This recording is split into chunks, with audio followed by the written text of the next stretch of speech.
నమస్కారం. ఆంధ్రప్రదేశ్లో 2024లో జరుగుతున్నటువంటి ఎన్నికలు చాలా ప్రతిష్టాత్మకంగా జరుగుతున్న పరిస్థితి అయితే స్పష్టంగా కనబడుతుంది. దాంట్లో భాగంగానే కృష్ణా జిల్లాలో ఉన్నటువంటి పెనమలూరు నియోజకవర్గం యొక్క ఎన్నికలు చాలా ప్రతిష్టాత్మకంగా తీసుకున్న పరిస్థితి అయితే కనబడుతుంది. ఇటు తెలుగుదేశం పార్టీ, అటు జనసేన, అదేవిధంగా వైఎస్ఆర్ కాంగ్రెస్ పార్టీ, మూడు పార్టీలు కూడా ప్రతిష్టాత్మకంగా తీసుకున్న పరిస్థితి అయితే కనబడుతుంది. ప్రధానంగా కనుక మనం గమనించినట్లయితే వైఎస్ఆర్ కాంగ్రెస్ పార్టీ, తెలుగుదేశం పార్టీ ఈ రెండు పార్టీల మధ్య ప్రధానమైనటువంటి పోటీ ఉంది. దాంట్లో భాగంగానే ఒక వ్యక్తిగతమైనటువంటి యుద్ధం కూడా జరుగుతుంది అనేది అయితే స్పష్టంగా చెప్పొచ్చు. దాంట్లో భాగంగానే ఇక్కడ పెనమలూరు నియోజకవర్గం నుంచి వైఎస్ఆర్ కాంగ్రెస్ నుంచి పోటీ చేసి సిట్టింగ్ ఎమ్మెల్యేగా ఉన్నటువంటి కేపీ సారథి కూడా రాజీనామా చేశారు. వైఎస్ఆర్ కాంగ్రెస్ పార్టీకి రాజీనామా చేశారు. మళ్ళీ రేపో మాపో టీడీపీలోకి వెళ్తారు, అదేవిధంగా పెనమలూరు సీటు ఆశిస్తారు అనేది అయితే కనుక ఖచ్చితంగా ప్రచారం జరుగుతున్నటువంటి పరిస్థితి. దీంట్లో భాగంగానే గత ఎన్నికల్లో 2019 ఎన్నికల్లో ఓటమి పాలైనటువంటి బోడే ప్రసాద్ కూడా నియోజకవర్గంలో, పెనమలూరు నియోజకవర్గంలో ఎప్పుడైతే ఓడిపోయిన తెల్లారి నుంచి కూడా నియోజకవర్గాన్ని అడ్డు పెట్టుకుని ఉంటూ ఆ నియోజకవర్గంలోని ప్రజలకు, అదేవిధంగా టీడీపీ పార్టీకి అండగా ఉన్న పరిస్థితి అయితే స్పష్టంగా కనపడుతుంది. ఆయన కూడా, బోడే ప్రసాద్ కూడా ఖచ్చితంగా ఈసారి పెనమలూరు సీటు తనకే దక్కాలి టీడీపీ పార్టీ నుంచి అని కూడా కోరుతున్న పరిస్థితి కనపడుతుంది.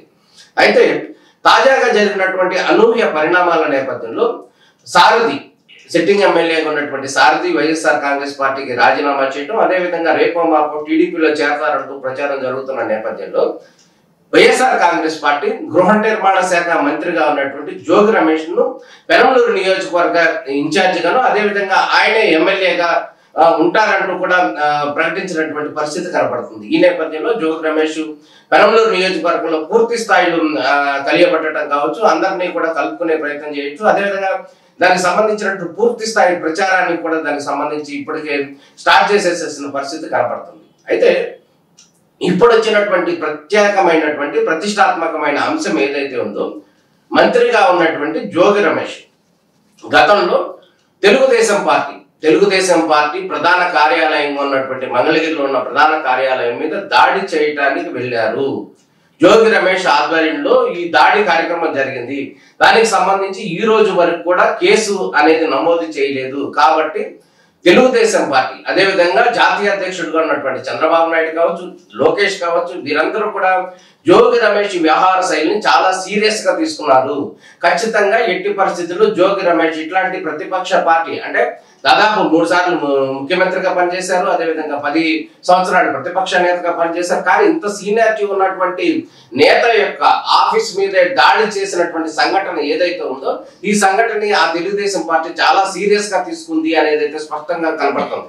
ఎందుకంటే సిట్టింగ్ ఎమ్మెల్యేగా ఉన్నటువంటి పార్థసారథి ఇప్పటికే పార్టీ మారుతున్నారు అనే ప్రచారం జరుగుతున్న నేపథ్యంలో, ఈ నేపథ్యంలో సారథినే ఎమ్మెల్యేగా అనౌన్స్ చేసే అవకాశాలు ఉన్నాయి అంటూ కూడా ప్రచారం జరుగుతుంది. సారథి బీసీ క్యాండిడేట్ గా ఉన్నాడు, అదేవిధంగా బోడే ప్రసాద్ ఓసీ కేటగిరీలో ఉన్నారు. ఈ నేపథ్యంలో కూడా మళ్ళీ సారథికి టికెట్ వచ్చే అవకాశాలు ఉన్నాయి అంటూ కూడా ప్రచారం జరుగుతుంది. అయితే తాజాగా జరుగుతున్నటువంటి వ్యూహంలో భాగంగా ఏదైతే ఉందో, తెలుగుదేశం పార్టీ తీసుకున్నటువంటి చాలా ప్రతిష్టాత్మకమైనటువంటి నిర్ణయం ఏదైతే ఉందో, దాంట్లో భాగంగా జోగి రమేష్ పెనమలూరులో ఎట్టి పరిస్థితుల్లో గెలవకూడదు, దీనికి సంబంధించినటువంటి పూర్తి స్థాయి వ్యూహం తయారు చేయాలనే యోచనలో వారందరూ కూడా ఉన్నట్టు తెలుగుదేశం నేతలందరూ కూడా కనపడుతుంది. దాంట్లో భాగంగానే పెనమలూరు నుంచి గట్టి క్యాండిడేట్ ని, గట్టి పరిస్థితుల్లో జోగి రమేష్ ను ఓడించే స్థాయిలో ఉన్నటువంటి గట్టి క్యాండిడేట్ ని ఇక్కడ తెలుగుదేశం పార్టీ అభ్యర్థిగా, తెలుగుదేశం జనసేన ఉమ్మడి అభ్యర్థిగా పెట్టాలి, దాని ద్వారా గెలుపు సాధించాలి అనేది అయితే తీవ్రంగా ప్రయత్నం చేస్తున్న పరిస్థితి. దాంట్లో భాగంగానే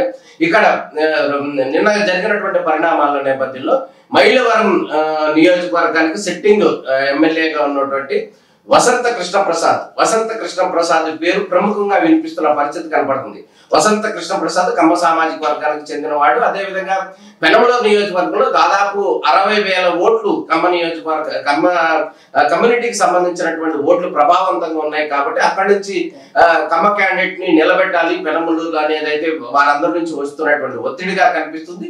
దాంట్లో భాగంగానే పెనమలూరు జోగి రమేష్ కూడా ఇక్కడ పోటీ చేస్తారనేది ప్రచారం జరుగుతుంది. అయితే మైలవరానికి సంబంధించినటువంటి వసంత కృష్ణ ప్రసాద్ కు జోగి రమేష్ కూడా గడిచిన 5 సంవత్సరాల నుంచి కూడా చాలా పచ్చకట్టు వేస్తే బొగ్గుమంటున్న పరిస్థితి అయితే స్పష్టంగా కనపడుతుంది. వీరిద్దరికి సంబంధించినటువంటి పంచాయతీ అనేక సార్లు ముఖ్యమంత్రి వైఎస్ జగన్మోహన్ రెడ్డికి వెళ్ళినప్పుడు కూడా ఆయన ఈ సమస్యను పూర్తి స్థాయిలో పరిష్కరించలేకపోయారు.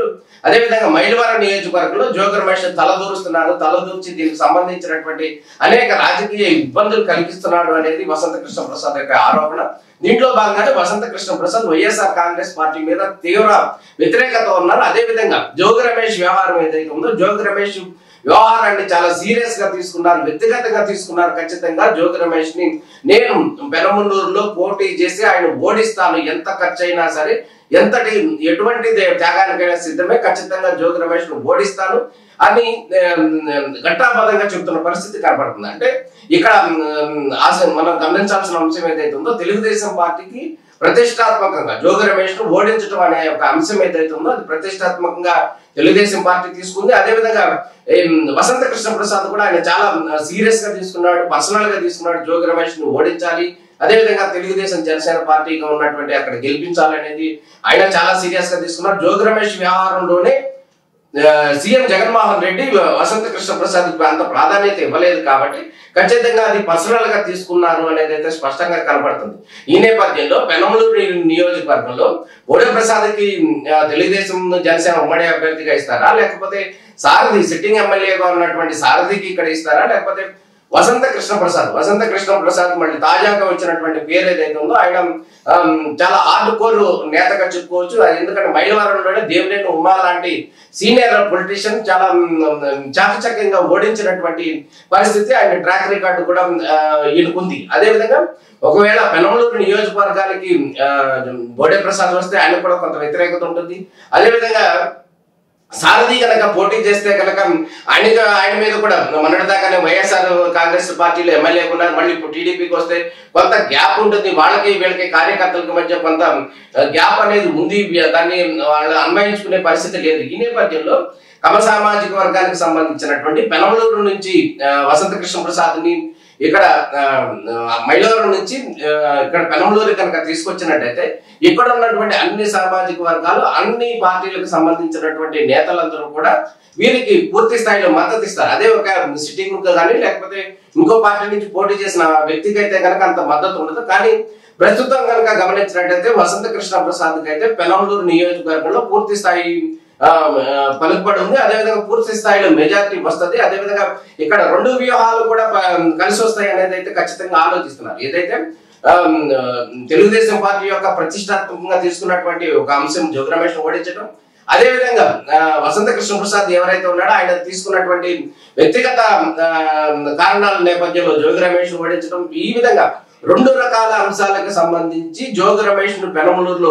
ఓడించడానికి సంబంధించి అనేక రకాలైనటువంటి ప్రతి వ్యూహాలు అవన్నీ కూడా చకచకా చేస్తున్నారు తెర వెనుక. దానికి సంబంధించి పెనమలూరుకి సంబంధించినటువంటి అభ్యర్థిని ఇప్పటి వరకు కూడా ప్రకటించలేదు. అదేవిధంగా దాంట్లో భాగంగానే వసంత కృష్ణ ప్రసాద్ వస్తే కనుక ఇక్కడ పెనమలూరులో ఇక్కడ పోటీ అనేది హోరాహోరీగా ఉంటుంది, పెద్ద యుద్ధమే జరుగుతున్నటువంటి వాతావరణం ఉంటది అనేది అయితే వీరు ఆశిస్తున్నారు టీడీపీ.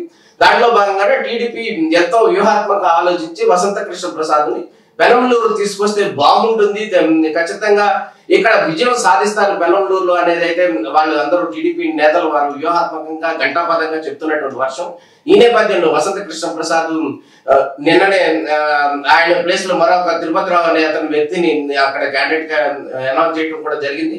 ఈ నేపథ్యంలో 4వ తారీఖున వసంత కృష్ణ ప్రసాద్ కూడా ఆయన భవిష్యత్తు ఏంటనేది కూడా అనౌన్స్ చేస్తానని చెప్తున్న పరిస్థితి కనపడుతుంది. వీటన్నిటి నేపథ్యంలో కూడా వసంత కృష్ణ ప్రసాద్ మైలవరం నుంచి కాకుండా ఇక్కడ పెనమలూరు నుంచి పోటీ చేస్తే కనుక ఇక్కడ రెండు రకాల వ్యూహాలు కూడా ఫలిస్తాయి అనేది తెలుగుదేశం పార్టీ యొక్క పూర్తి స్థాయిలో ఆలోచిస్తున్నటువంటి అంశం.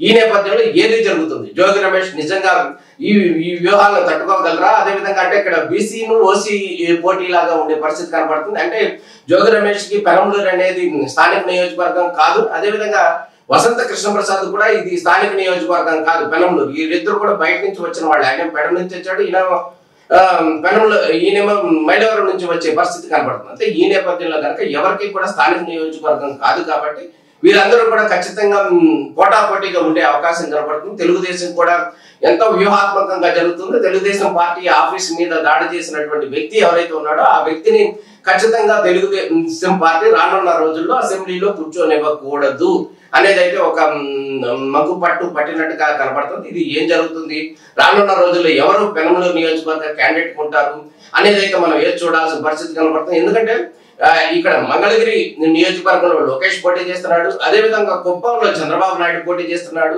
అదే విధంగా అంతే ప్రతిష్టాత్మకం ఒక మంగళగిరి ఒక కుప్పం లాంటి నియోజకవర్గాలకు ప్రతిష్టాత్మకంగా ఇక్కడ ఉన్నటువంటి పెనమలూరు నియోజకవర్గాన్ని కూడా తీసుకున్నారు అనేది అయితే ఎటువంటి సందేహం లేదు. దీంట్లో ఎవరి వ్యూహాలు పనిచేస్తాయి, ఎట్లా ఉంటాయి అనేది అయితే మనం వేచి చూడాల్సిన పరిస్థితి. నమస్తే.